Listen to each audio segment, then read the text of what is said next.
নমস্কার বন্ধুরা, আপনাদের সবাইকে আরও একবার আমি ধন্যবাদ জানাই এবং স্বাগত জানাই। আজকের ভিডিওটি আরম্ভ করছি কিভাবে আপনি বাড়িতে বসে আপনার এলপিজি সাবসিডি চেক করতে পারবেন। তো চলুন ভিডিওটি শুরু করা যাক। এইভাবে আপনি গুগলে আসবেন, গুগলে আসার পর মাই এলপিজি সার্চ করবেন। মাই এলপিজি সার্চ করার পর প্রথমে যে লিঙ্কটি আসবে সেই লিঙ্কটিতে আপনি ক্লিক করবেন। ক্লিক করার পর দেখুন এরকম একটা ইন্টারফেস আসবে। প্রথমে আসবে ভারত, তারপরে এইচপি, তারপরে ইন্ডিয়ান। আমি মার্ক করে দিচ্ছি, দেখুন ভারত এসছে, তারপরে এইচপি এসছে, তারপর ইন্ডিয়ান গ্যাস এসছে। আপনার যেটা আছে, ভারত হোক কিংবা এইচপি হোক কিংবা ইন্ডিয়ান হোক, আপনি সেটা সিলেক্ট করবেন। যেহেতু আমার ইন্ডিয়ান আছে তাই আমি ইন্ডিয়ান সিলেক্ট করছি। ইন্ডিয়ান সিলেক্ট করলাম। যেখানে যে ট্যাঙ্কি আছে সেই ট্যাঙ্কির উপরে আপনাকে ক্লিক করতে হবে। ক্লিক করার পর মেন পেজে, অফিসিয়াল পেজে খুলে আসবে। এখানে দেখুন প্রথমে সাইন ইন রেজিস্টার আছে। আপনার যদি নতুন হন তাহলে সাইন ইন রেজিস্টার করবেন, তা নাহলে দেখুন বুক আছে, রেজিস্টার আছে, গিভ আছে, ইনকাম আছে, জয়েন আছে, গিভ আছে, তারপর আছে নো ইয়োর নো হোয়ার। আপনাকে কোথাও ক্লিক করতে হবে না। দেখুন এই গিভ ফিডব্যাক যেটা আছে সেই গিভ ফিডব্যাকের উপরে আপনাকে ক্লিক করতে হবে। তো চলুন গিভ ফিডব্যাকের উপর ক্লিক করি। ক্লিক করার পর তারপর মেন পেজে চলে আসব। মেন পেজে চলে আসার পর আপনার যেহেতু এলপিজি সম্পর্কে জানার আছে তাই ফার্স্টে যে অপশন আছে এলপিজি, সেই এলপিজিকে আপনাকে সিলেক্ট করতে হবে। আমি মার্ক করে দিচ্ছি, দেখুন। তারপরে ক্লিক করবেন। ক্লিক করি। ক্লিক করার পরে দেখুন এরকম বহুতগুলো অপশন আসবে। অপশন আসার পর দেখুন মাঝখানে একটা সার্কেল করে দিচ্ছি, দেখুন সাবসিডি রিলেটেড পহল। সেই সাবসিডি রিলেটেড পহলের উপর আপনাকে ক্লিক করতে হবে। ক্লিক করার পরে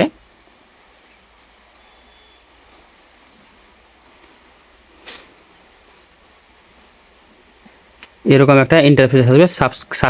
সাব ক্যাটাগরি তিনটে আছে। Subsidy not receive, Aadhaar linkage, Aadhaar card related issue.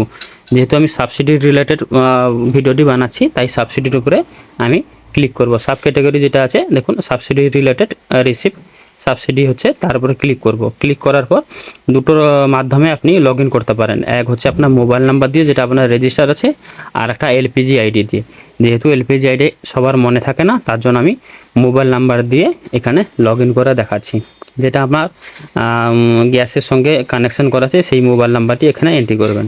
আমি সেই মোবাইল নাম্বারটি এন্ট্রি করলাম। এন্ট্রি করার পর দেখুন এরকম একটা ইন্টারফেস চলে আসবে। আমার গ্যাস সম্পর্কে যত সব বিবরণ আছে পুরো ডিটেলস চলে আসবে। আমার নাম, address, Aadhaar number, mobile number, mail ID, pin code, সমস্ত কিছু ডিটেলস এখানে উল্লেখ করা আছে দেখুন।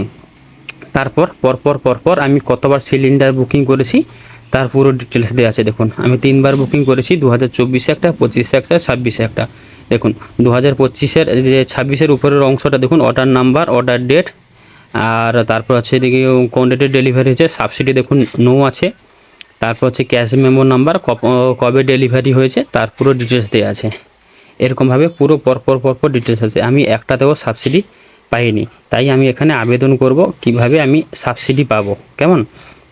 তো এই যে পুরো ইন্টারফেসটি আছে দেখুন, তারপর লাস্টে সিলেক্ট চিহ্ন একটা আছে দেখুন। সেই সিলেক্ট চিহ্নটার উপরে আপনাকে যার বিষয় জানার দরকার কিংবা কিউয়ারি করার আছে তার উপরে টিক চিহ্ন দিতে হবে। যেহেতু আমার 3টা বিষয় দরকার, 3টার সাবসিডি দরকার, তাই 3টার উপরে আমি ক্লিক করছি। ক্লিক করার পর এখানে আপনাকে ডিটেলস লিখতে হবে, কিসের জন্য আপনি সাবসিডি পাচ্ছেন না, কি অসুবিধা হয়েছে তার পুরো ডিটেলস আপনাকে এখানে লিখতে হবে। আমি একটা ডিটেলস আগে থেকে রেডি করে রেখেছি, সেটা আমি এখানে কপি পেস্ট করে দেখাচ্ছি। দেখুন সাবসিডি নট রিসিভ বলে লেখা আছে, আমি কপি পেস্ট করে আপনাদের দেখাচ্ছি। এরই মাধ্যমে আপনি আপনার সাবসিডি বিষয়ে সম্পূর্ণ ডিটেলস দেখতে পাবেন। দেখুন কপি পেস্ট করে দিয়েছি। I am regarding LPG customer with your following details. দেখুন আমার নাম, কাস্টমার আইডি, মোবাইল নাম্বার আর ব্যাঙ্ক অ্যাকাউন্ট পুরো ডিটেলস আমি এখানে এন্ট্রি করে দিচ্ছি। এন্ট্রি করে একটার পর একটা এন্ট্রি করছি। দেখুন ফার্স্টে মোবাইল নাম্বার আমার এন্ট্রি করব, কনজিউমার নাম্বার পর মোবাইল নাম্বার, যেটা আমার এলপিজির আইডির সঙ্গে লিঙ্ক করা আছে সেই আইডিটি এখানে এন্ট্রি করব। এন্ট্রি করার পর মোবাইল নাম্বার ব্যাঙ্ক অ্যাকাউন্ট দেবো। ব্যাঙ্ক অ্যাকাউন্ট দিয়ে উপরে যে কনজিউমার যেখান থেকে আমি এলপিজি গ্যাসটি নিয়েছি তার গ্যাস সেবা কেন্দ্রের নামটি এখানে লিখব। আমার যেহেতু জলগাদা, তার গ্যাস এজেন্সির নাম যেটা আছে সেই এজেন্সির নামটি এখানে আপনাকে লিখতে হবে। সেম টু সেম আপনিও আপনার এখানে যে কিউরিটি আছে সেই কিউরিটি আপনি এখানে আপনার ডিটেলসটি লিখবেন, আপনার কোথাকার গ্যাস সেন্টার, সেই গ্যাস সেন্টার ডিটেলস এখানে আপনাকে লিখতে হবে।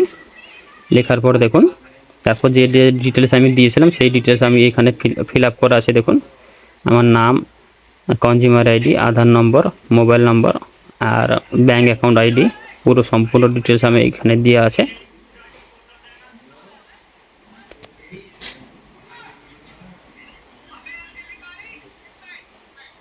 দেখুন পুরো ডিটেলস দিয়ে আছে, সেই ডিটেলসগুলো এন্ট্রি করে এখানে যে সাবমিট বটনটি আছে সেই সাবমিট বটনটা এখানে আপনাকে ক্লিক করতে হবে। সাবমিট বাটন ক্লিক করার পর যদি আমার যেহেতু অলরেডি আমি সাবমিট করে দিয়েছি তার জন্য সাবমিট নেবে না, কারণ আমার অলরেডি সাবমিট করা আছে, সাবমিট নেবে না। আর যারা যারা নতুন তারা কিন্তু অবশ্যই সাবমিট করলে সাবমিটের একটা রেফারেন্স নাম্বার চলে আসবে।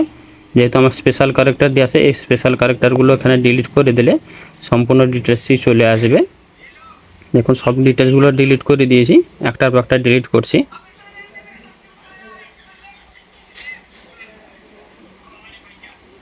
এইভাবে আপনি চাইলে আপনার সমস্ত কিছু তথ্য এখান থেকে এন্ট্রি করে সাবমিট করে দিতে পারবেন।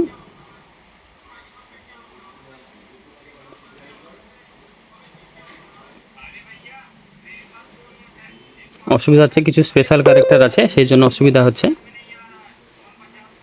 সেই স্পেশাল ক্যারেক্টারগুলো এখান থেকে উঠিয়ে দিতে হবে, না উঠালে কিন্তু আপনার কিউরিটা সাবমিট নেবে না। আপনার যে ডিটেলস লেখা আছে ডিটেলসটা সাবমিট নেবে না। সবগুলো আমি তুলে দিচ্ছি। দেখুন তুলে দেওয়ার পর সাবমিট করার পর দেখাচ্ছে service has been category same ক্যাটাগরির একটা সাবমিট, যেহেতু কিউরি আমি সাবমিট করেছি তার জন্য সেমভাবে আপনাকে এখানে নিচ্ছে না। আর আপনারও এরকমই অসুবিধা হতে পারে, তাই কিছু টেনশন করার দরকার নেই। যারা নতুন তারা কিন্তু এখানে অবশ্যই সাবমিট করলে এরকম ডিটেলস চলে আসবে। তো আজকের ভিডিওটি অতটুকু, আবার দেখা হবে নতুন একটি ভিডিওটি নিয়ে।